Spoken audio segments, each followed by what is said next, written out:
Señoras y señores, muy buenas noches, bienvenidos al cierre, este espacio de debate, de análisis. Doy la bienvenida a mi querido Pablo Iriart. Pablo, buenas noches. ¿Qué tal? Buenas noches. Y también aquí el querido Jonathan Torre, ¿cómo estás? Bien, buenas noches. Jonathan Víctor. Ruiz. Está bien. Bueno, el día de hoy, a nombre de mi compañero Enrique Quintana y también de Leonardo Krutchenko, me toca a mí conducir y tenemos muchos temas que analizar el día de hoy.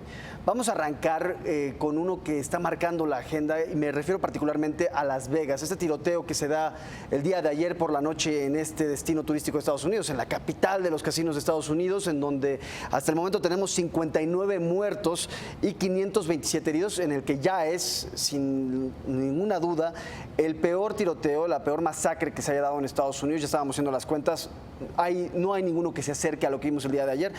Antes de arrancar con el debate, les preparamos algunas imágenes para posicionar, para decir dónde nos encontramos en este momento en lo que pasó allá en Las Vegas. Vamos a verlas.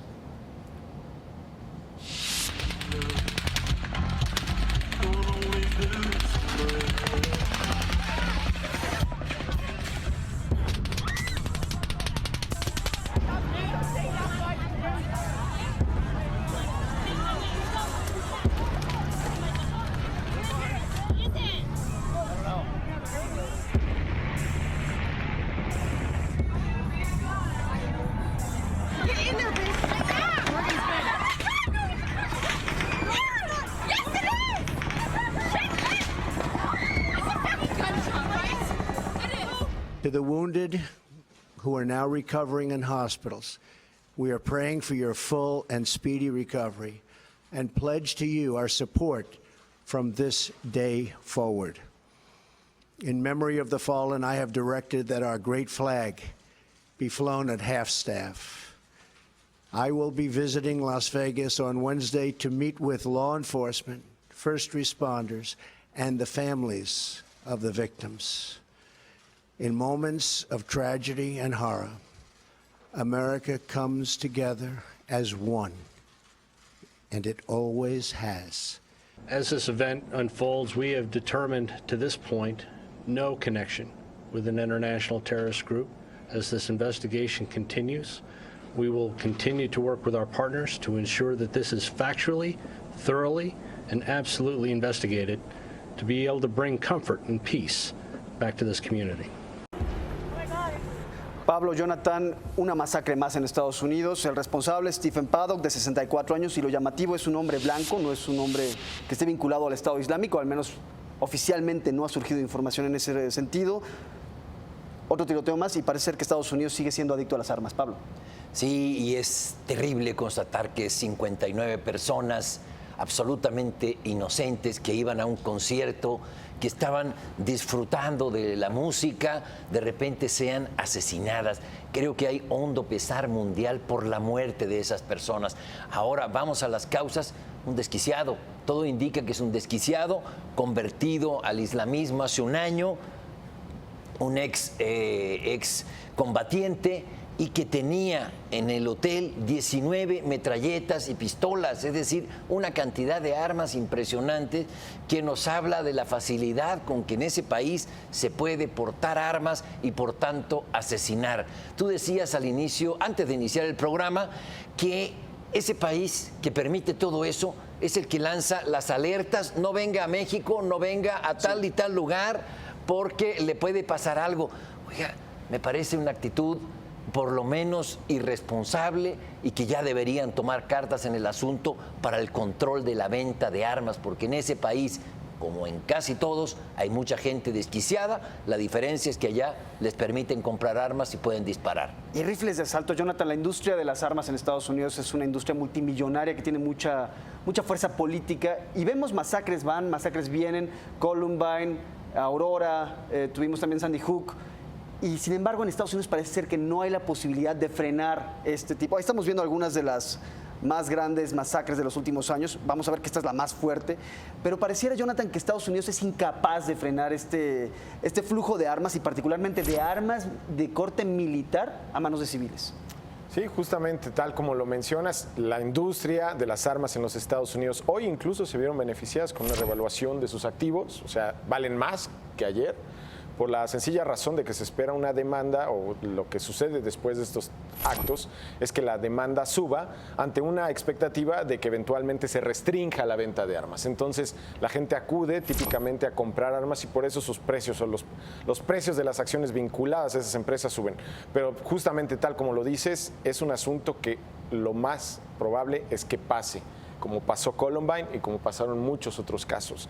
La tristeza de lo perenne de estos actos en los Estados Unidos, que pues parecería que asumen este precio por tener ese derecho, ¿no?, consignado en la segunda enmienda de la Constitución, que le interpretan de una forma a unos y de otra forma a otros, pero pues que sigue vigente, y lo más probable es que desafortunadamente no pase nada después de esto. Y aquí también había un tema importante, también lo platicábamos fuera del aire.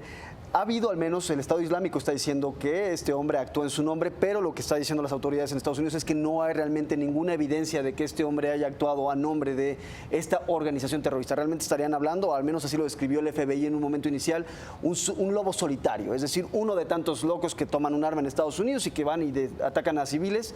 Tú lo planteabas también fuera del aire, que esto pone al presidente Trump en una situación incómoda, porque no estamos hablando del típico personaje que encajaría en el discurso trumpista de es un musulmán, es un terrorista. Es un hombre blanco y aparte un tema importante, es hijo de un ladrón de bancos y aparentemente es un hombre que tiene bastante dinero, que es bastante rico. Sí, el discurso de los radicales se diluye, ¿no? Los radicales que siempre buscan un enemigo en común para señalarlo y apuntarlo con el dedo, en esta forma de fantasma que tiene el atacante de anoche, pues se desdibuja. No tiene a quién señalar un presidente que se ha manifestado pues abiertamente en contra de ciertas culturas, de ciertas razas. En este momento tendría que señalar a su pecho quizá, ¿no? Porque estamos hablando de gente pues que convivió en la cultura estadounidense pues como cualquier otro dentro de esa nación. Entonces creo que en este momento cualquier discurso xenófobo como suele hacer el presidente de los Estados Unidos pues no queda claro en este momento, no tiene bases, ¿no? Pablo, regresaría, nada más terminaría con esto que tú planteabas. Estados Unidos nos ha señalado durante los últimos años de ser un país violento, un país en donde se cometen numerosos homicidios en contra de civiles y particularmente lo vimos hace unos meses. Recordarás este incidente ahí en Playa del Carmen cuando hubo un tiroteo y Estados Unidos inmediatamente emitió esta alerta de viaje advirtiéndole a sus ciudadanos no viajen a México o no viajen a estos puntos de México porque pueden ser ustedes víctimas de la violencia. Pues estaríamos hablando de que quizás la Secretaría de Relaciones Exteriores tendría que emitir una alerta de viaje para ciertos puntos de la Unión Americana. No creo, tendría que emitirla para todos los Estados Unidos porque sí, en cualquier lugar puede haber un loco y que dispare a mansalva. Y también tendría que emitirla con cuidado, no vayan a Francia porque ahí hay terroristas. Y lo mismo en Holanda, en Bélgica o en Londres. No lo veo por ahí. Creo que tiene que haber racionalidad, sensatez y lo más sensato es parar a la sociedad del rifle en los Estados Unidos. Lo pueden hacer los demócratas, aliados con algunos republicanos que están conscientes de que se están matando ellos mismos por la permisividad para aportar y comprar armas. Hoy Walmart, esta cadena de venta de productos de todo tipo, pues puso rebaja en sus armas para vender más en los Estados Unidos. Es decir, es una locura que tiene que frenarse institucionalmente o por lo menos bajar. Es decir, si comparas la cantidad de muertos por arma de fuego en Estados Unidos y en su vecino Canadá, bueno, es enorme la diferencia. Tienen que tratar de asemejarse un poco más a Canadá e incluso, si no me equivoco, tienen más asesinatos por cada 100,000 habitantes que México, donde nos invitan y nosotros combatimos los cárteles de las drogas. E incluso yo cerraría esto antes de irnos a un corte con un comentario ahí respecto a que de dónde vienen las armas que se utilizan aquí en México precisamente para cometer buena parte de las masacres, de las atrocidades o de las operaciones que hacen los cárteles de la droga. Bueno, pues vienen de Estados Unidos. Culpa nuestra, por dejarlas entrar. Y culpa de ellos por también venderlas a cualquier persona. Así como es culpa de ellos, es culpa de ellos el consumo de la cocaína allá y dejarla entrar porque nosotros ponemos los muertos y los policías y los retenes y pueden entrar libremente la cocaína a Estados Unidos, es culpa de ellos. Aquí tenemos que ser un poco más estrictos con el ingreso de armas. Me parece que vas a mencionar Operación Rápido y Furioso. Ese trato, digo, fue, digamos, planeado y ejecutado justamente para meter esas armas de manera ilegal, ¿no? Y justamente vimos los resultados. Y de hecho, algunas de las armas o algunas de las tiendas de donde vienen más armas que se utilizan en México están precisamente en Nevada. Es uno de los estados en donde más facilidad hay para adquirir armas. A mí hace algunos años me tocó ver una tienda en donde vendían Barrett, calibre 50. ¿Para qué necesitas un kilo de balas? Pues para cazar elefantes, aparentemente. Con esto nos vamos a un corte, regresamos, seguimos aquí al cierre. Tenemos mucho que platicar el día de hoy. Quédese con nosotros.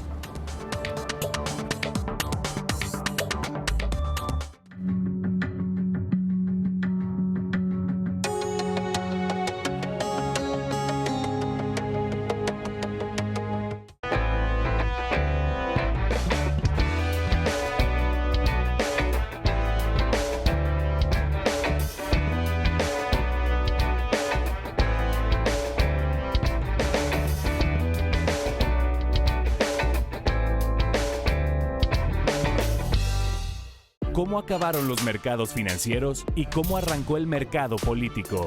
Un noticiero que da seguimiento a la información que marca la agenda en México.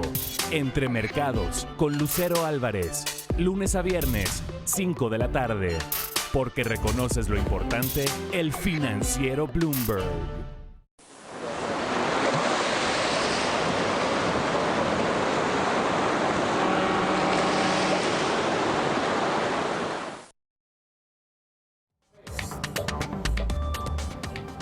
Gracias por seguir con nosotros. Y ayer veíamos este domingo imágenes que salían de España, en Cataluña, precisamente Barcelona, algunas otras ciudades de esta región autonómica española, en donde se dio un referéndum rechazado por el gobierno central español, por Madrid, considerado ilegal, pero un referéndum que finalmente fue convocado por las autoridades locales para llegar o llevar eventualmente a una posible independencia de Cataluña. Vamos a ver lo que les preparamos también para posicionarnos, para entender qué fue lo que pasó ayer. Imágenes de cómo el gobierno central, el gobierno de Mariano Rajoy, reaccionó con puño de hierro. Vamos a verlo.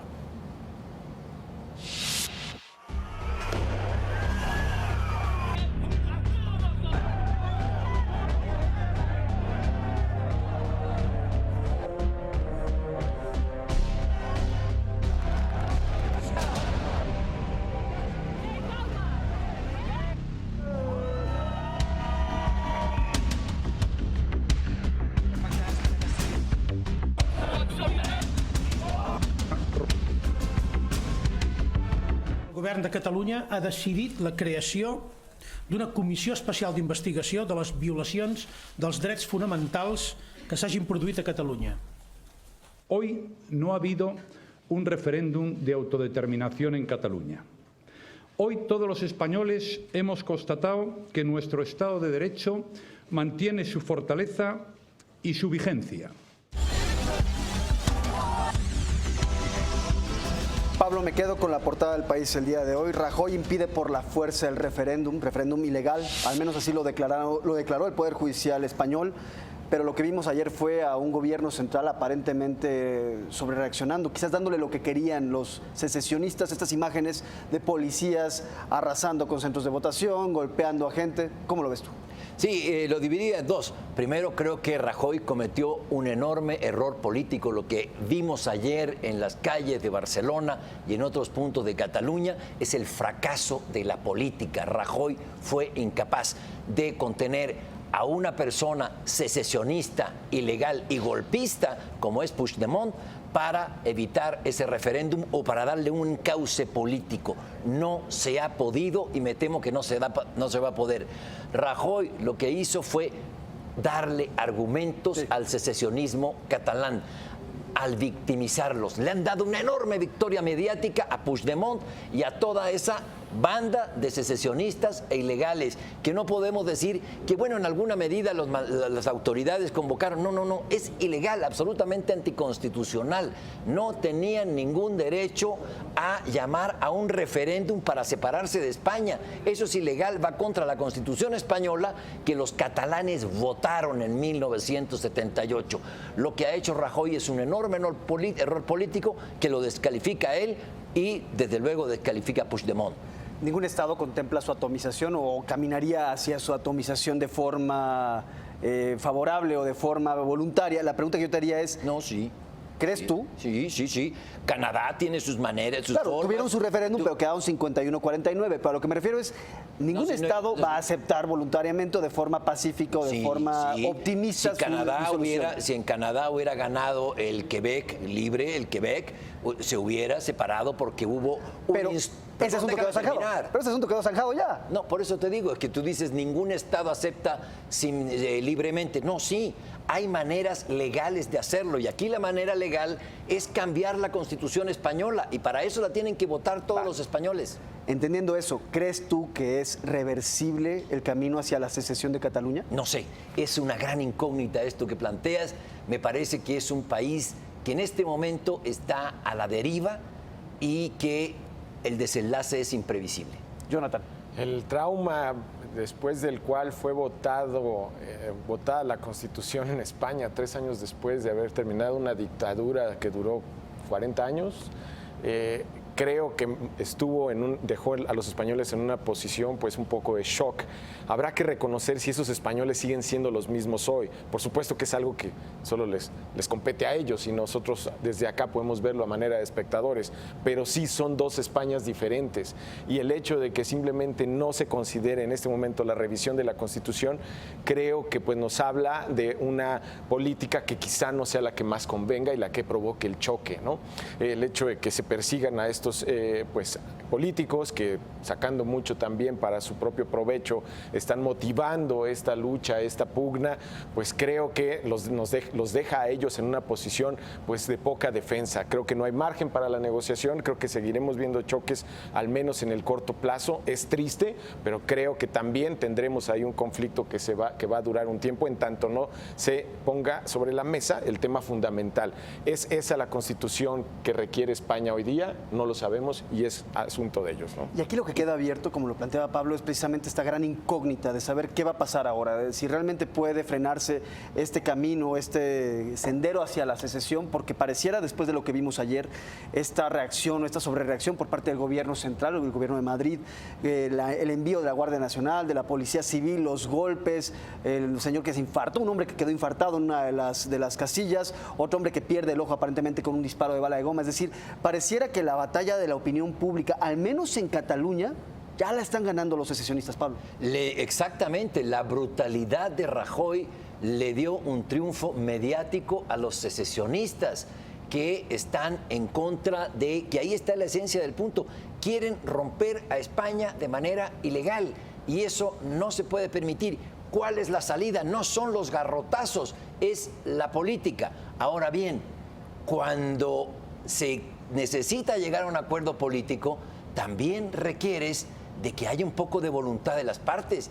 Y lo que está planteando Puigdemont y la Generalitat es sí o sí. O sea, independencia sí o independencia sí. No vamos a hablar contigo de otra cosa más que de nuestra independencia. Oye, no hay manera, no están dejando al Estado español tampoco ningún margen para poder accionar la política. Los personajes creo que están descalificados, en mi opinión, a lo mejor me equivoco, lo sabrán mejor los españoles, dice Jonathan con toda razón, pero ni Rajoy ni Puigdemont son interlocutores. Ahora que estamos viendo esta situación en la que ya no hay interlocución y que pareciera que la política, al menos en este punto, queda agotada, porque todo pareciera que va enfilándose hacia una eventual detención o un arresto, un encarcelamiento de estas personas del gobierno catalán, al menos si el gobierno central de Madrid decide ya terminar con esta secesión o con estos ánimos independentistas. ¿Crees tú, Jonathan, que nos estamos ya dirigiendo hacia una solución en la que va a ser necesario utilizar o la Fuerza Armada para detener los ánimos secesionistas? Ayer vimos al menos un conato, el uso de las Fuerzas Armadas o de las Fuerzas de Seguridad. Pero se notó la diferencia de poder, de poder físico, ¿no? Vamos a terminar en este escenario. Ojalá que no, pero ayer quedó de manifiesto que cuando el Estado quiso golpear, lo hizo, ¿no? En la medida en que veamos cómo suben los secesionistas su actividad, pues digamos, física, pues veremos si hay necesidad de usar las armas, ojalá que eso nunca sea necesario, ¿no? En cualquier caso, creo que no se ha medido bien desde el lado de Cataluña lo que puede pasar si efectivamente quedan fuera de España. Hay un montón de tratados, sea con Europa o con México mismo, en un tratado de libre comercio que tiene España, con muchos otros países que tiene esa región, y que bueno, pues quedarían en predicamento o bien en una necesidad de renegociación. La economía de Cataluña sabemos que es poderosa, que tiene empresas importantes, pero pues son importantes debido también a los tratados comerciales que ha conseguido España. Habrá que ver qué pasaría con su economía y su situación una vez que decidieran, si así fuera el caso, independizarse de ese país, ¿no? Es muy prematuro y por supuesto todavía no estamos en ese punto, estamos muy lejos de eso, pero en un país que ya tuvo una guerra civil en el pasado, yo me quedaría con una imagen que ayer fue dramática, la de un mozo de escuadra, la policía autónoma de Cataluña, enfrentándose prácticamente a golpes con un elemento de la Guardia Civil. Una imagen durísima, una imagen que da un tono ominoso. Eso te habla de lo que han provocado los independentistas catalanes. Han enfrentado a catalanes contra catalanes, han enfrentado a catalanes contra españoles y están por lograr un pésimo resultado de poder dar al traste con la recuperación económica que en España ha costado sudor y lágrimas. Y que todavía no llega. Sí, pero que va en camino. Y ahora esto es de pronóstico reservado. Puede quedar España, si se independizan los catalanes por la fuerza o para evitar que se utilice la fuerza, se logran independizar, creo que siguen otras autonomías por ese mismo camino y vamos a ver a España como un Estado fallido. Ahí está lo que dice Pablo, pero ahí lo que podríamos decir es una especie de desgajamiento de España, una situación realmente que nadie querría ver. Con eso nos quedamos, vamos a un corte, quédese con nosotros.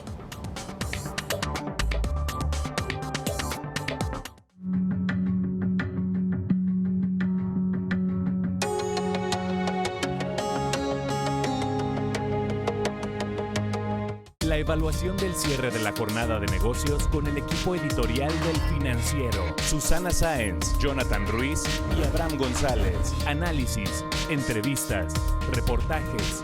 Mesa Central, lunes a viernes, 6 de la tarde. Porque reconoces lo importante, el Financiero Bloomberg.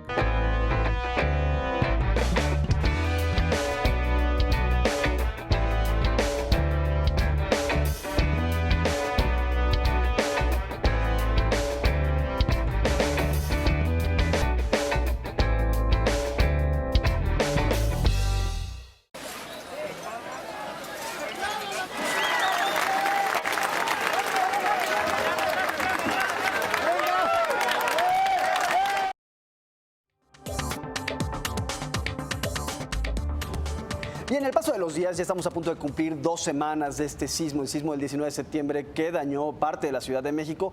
Van brotando las irregularidades en distintos puntos de la capital. Estamos hablando de distintas delegaciones, la Cuauhtémoc, la Benito Juárez, la Tlalpan. Hemos visto lo que pasó en la escuela Enrique Rebsamen, hemos visto lo que pasó en la delegación Benito Juárez, en donde algunos edificios con solo un año de existencia se colapsaron. Incluso hubo muertos en algunos edificios que habían sido inaugurados hace apenas 3 meses, cosa menos de 3 meses. También estamos viendo cosas en la Condesa, por ejemplo, en donde un edificio en donde se construyó un helipuerto de forma ilegal. Bueno, el edificio prácticamente quedó recargado sobre sus vecinos. Vamos a ver de qué estamos hablando.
Se van acumulando ya los presuntos responsables de parte del desastre que vimos hace 2 semanas aquí en la Ciudad de México. Lo estábamos viendo ahorita en algunos de los edificios en donde han brotado estas irregularidades.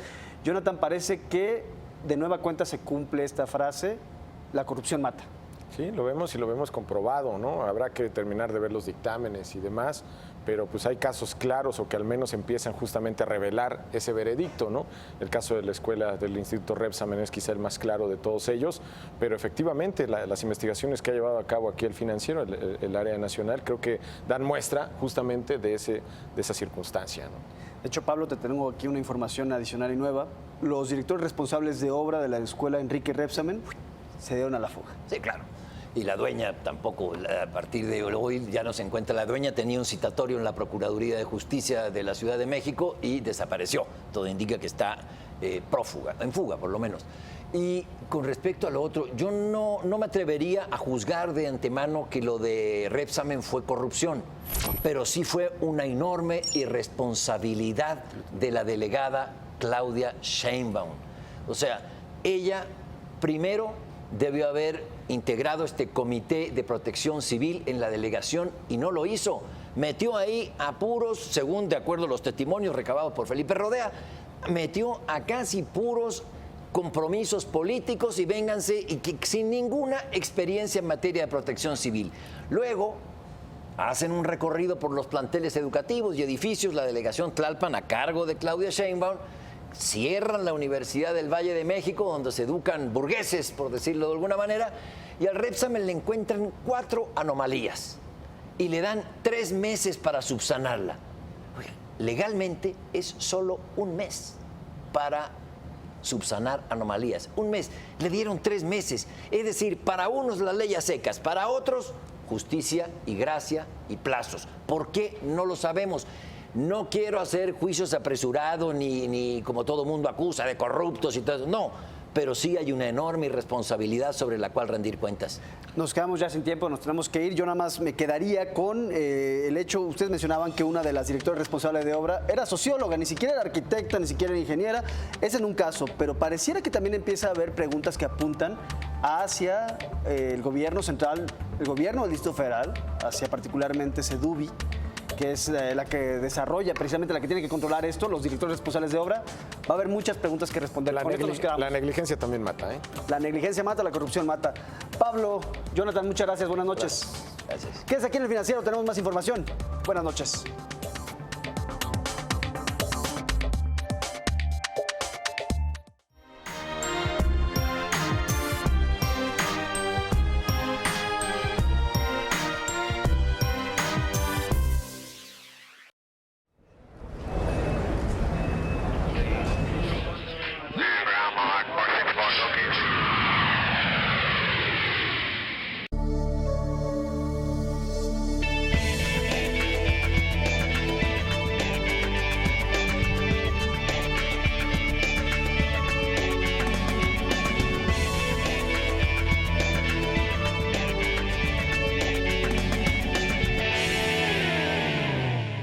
Blanca Becerril y Héctor Jiménez Landín registran la información política indispensable para la toma de decisiones. Bitácora Política, con Blanca Becerril y Héctor Jiménez Landín, lunes a viernes, 7 de la noche. Porque reconoces lo importante, El Financiero Bloomberg.